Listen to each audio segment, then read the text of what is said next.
If I talk about me personally, then sometimes it do affect. Like how it affects is like, sometimes we get too connected to our clients, which is not allowed.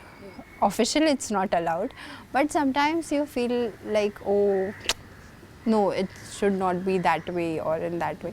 And when you start to connect in such a way, then it becomes very difficult. Then you keep thinking about the client itself. Like, oh, then what should I, what is your intervention plan? You know how you're going to work it. You know what's your goal.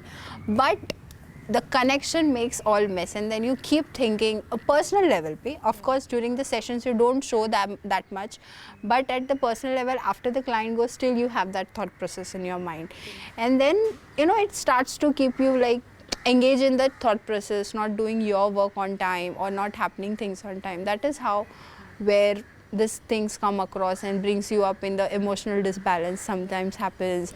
Sometimes you get unnecessary stress. Sometimes you know the solution but you are emotionally connected, so you cannot come up with it. So these are the things.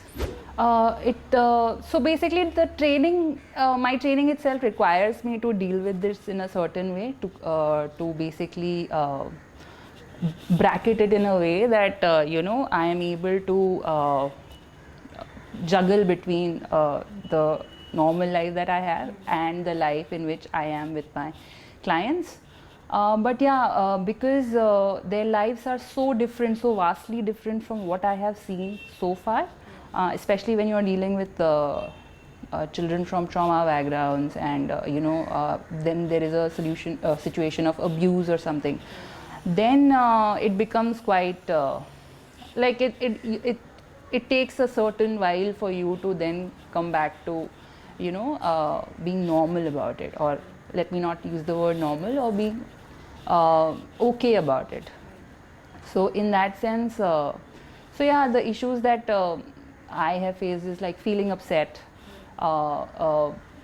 feelings of anger. Feeling of anger is still fine, but then expressing or feeling frustration or an unhealthy degree of anger towards the how things happen and the systemic aspects of it.